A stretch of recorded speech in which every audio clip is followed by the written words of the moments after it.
Okay, we are here in week 5 of vocabulary. This is day 1. These words are coming from the text 19th Century Migration to America. The first word we're going to study is the word hardship. People from Ireland and Jewish people from many countries came to this country because they faced hardships in their homelands. Here's a quote from the text. Irish and Jewish immigrants went because of troubles at home, referring to coming here to America. So a hardship is something that causes difficulty, pain, and suffering. Some people in Ireland did not have enough food to eat, which is terrible, or is an example of a terrible hardship or difficulty. So they came to America to escape starvation. Another way that we might see the word hardship used is shown in this example.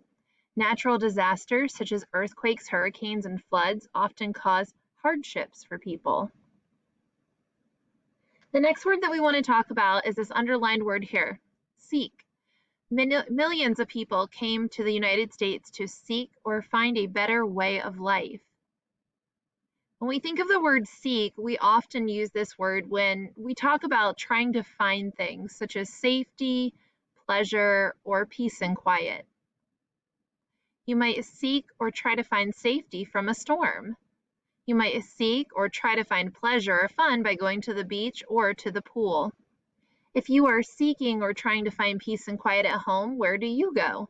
If you have someone next to you, you can turn and talk or think to yourself. When I am seeking peace and quiet,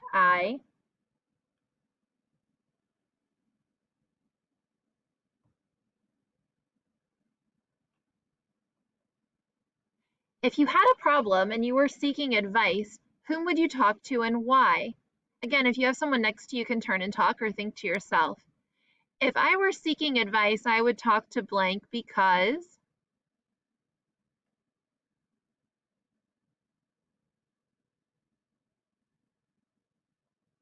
The last word that we want to talk about today is the word yearn. If you yearn for something, you wish or long for something very strongly, especially something difficult to get. People from many countries who faced hardships yearned to go to America. If you hated dancing, would you yearn to take ballet lessons? If you have someone next to you, you can turn and talk or think to yourself.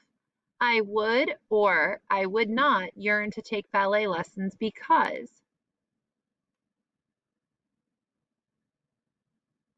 Right, I think we can agree that if you hate dancing, you would not yearn to take ballet lessons because ballet is another form of dance. So synonyms for the word yearn are wish and long for.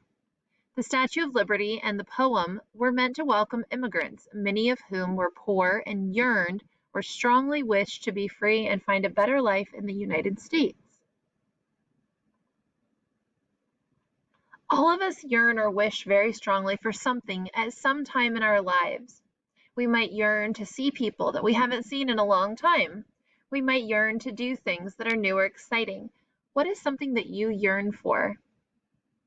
You can use this sentence frame to complete your thought. I yearn to.